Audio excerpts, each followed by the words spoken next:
All right. Okay. So it's Oh. Lenny and Blasi. Hi. We're uh, going to talk to you today. Talk to each other too a little bit about what it's like to learn Greek, ancient Greek. Um, and Blasi's much closer to the process of doing it than I am. I learned Greek when I was, uh, geez, 11 years old. Started Wow. learning Greek. That's a long time ago. I got the white hairs to show for it. Blasi much more recently, but I hope my voice. Yeah, I've got to make sure that I'm talking loud enough for you to hear. Hmm.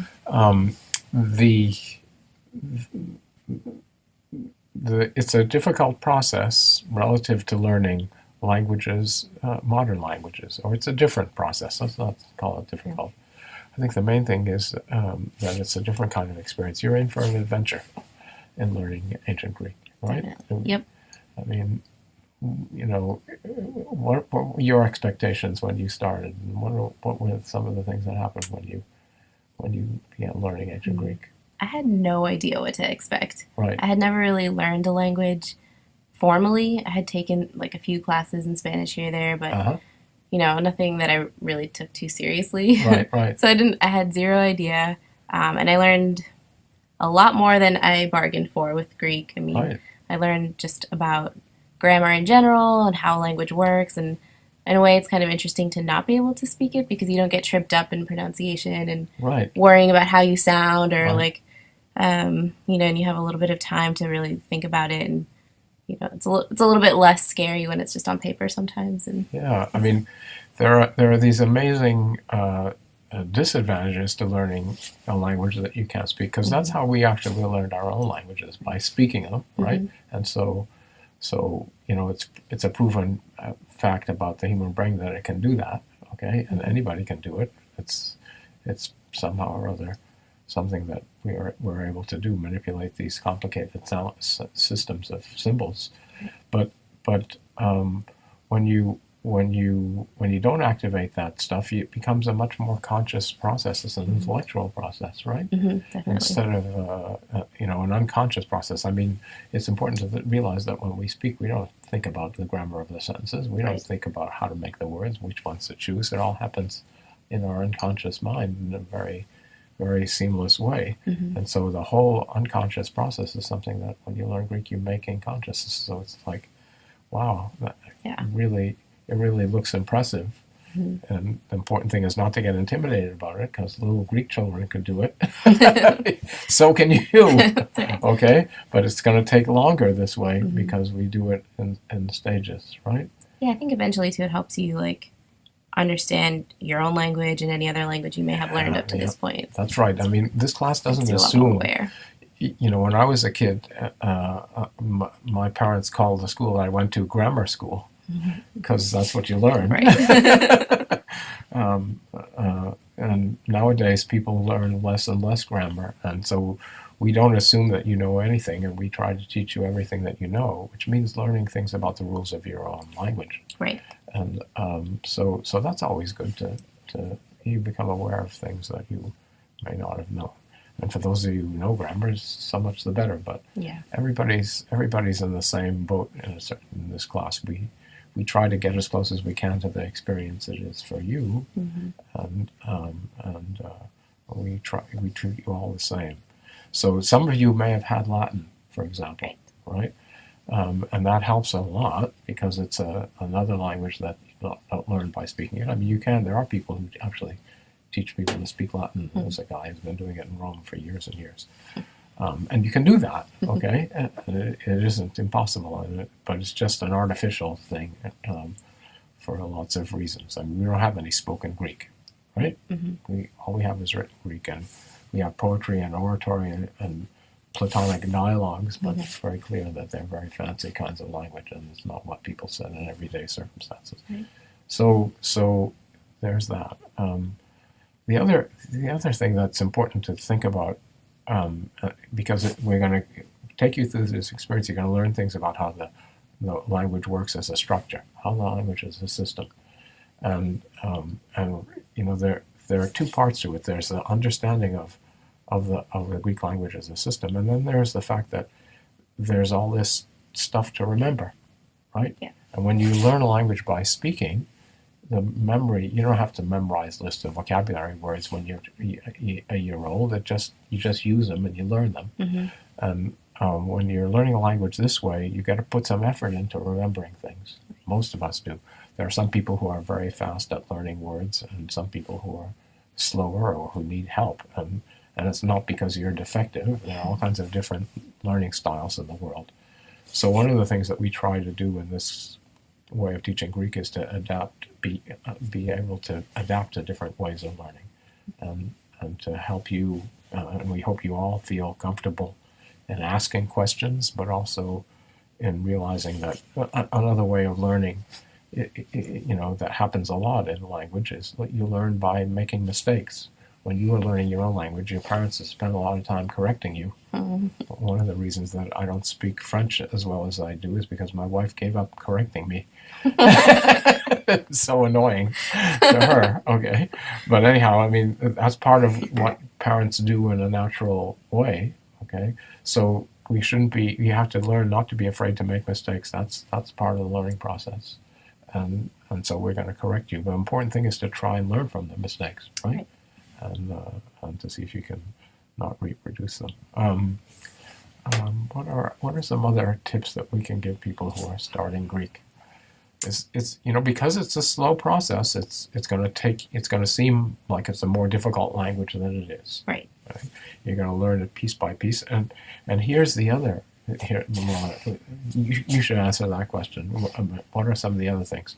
I mean, the biggest difference between English and Greek is something significant, right?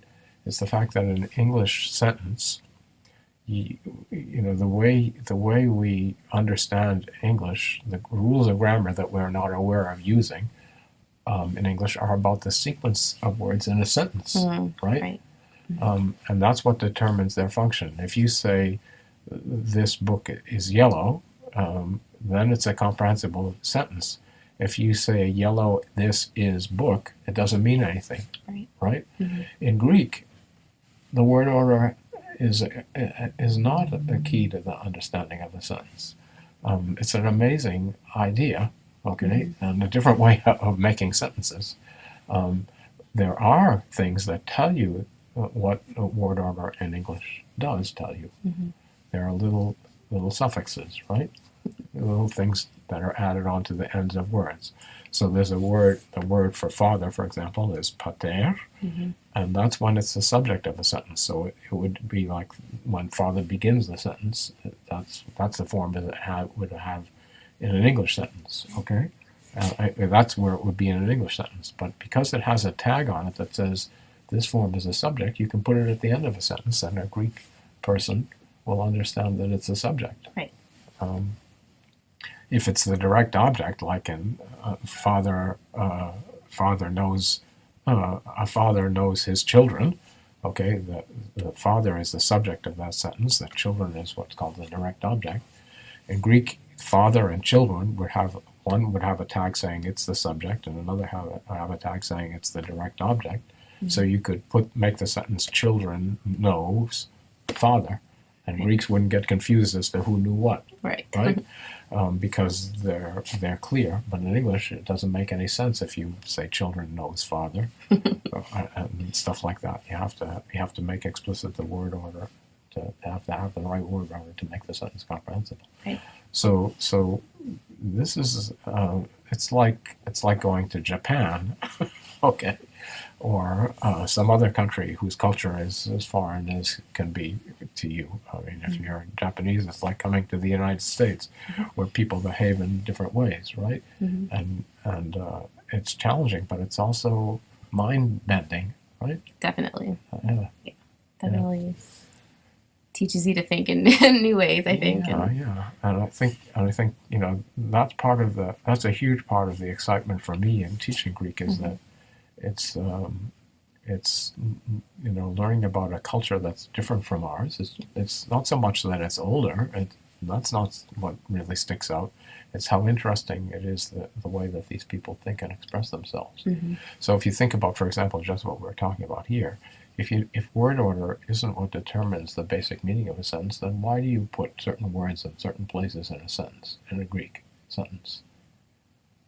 Emphasis in Emphasis, clarity, Mhm. in poetry it's a matter of aesthetics, right? Yeah. So, and it's a resource that English is much more constrained that way, Mhm. right?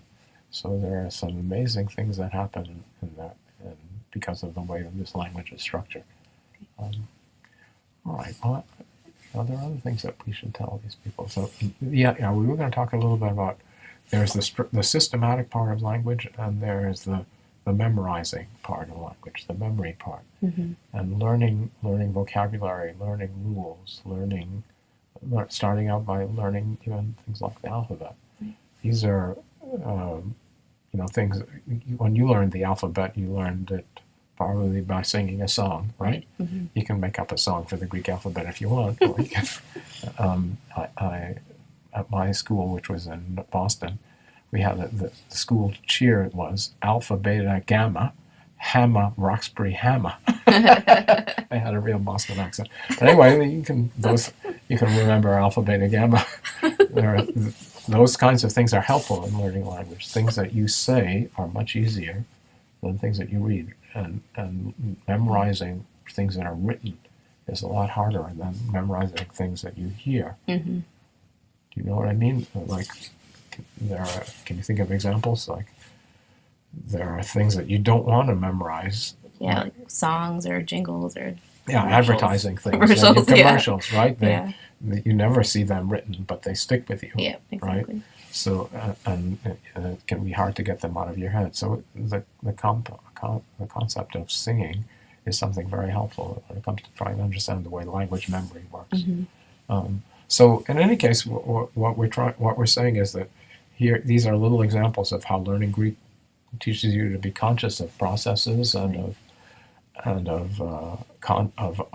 of constructs and of cultural and social things, as we'll see that we take for granted, but that can be different in a different context.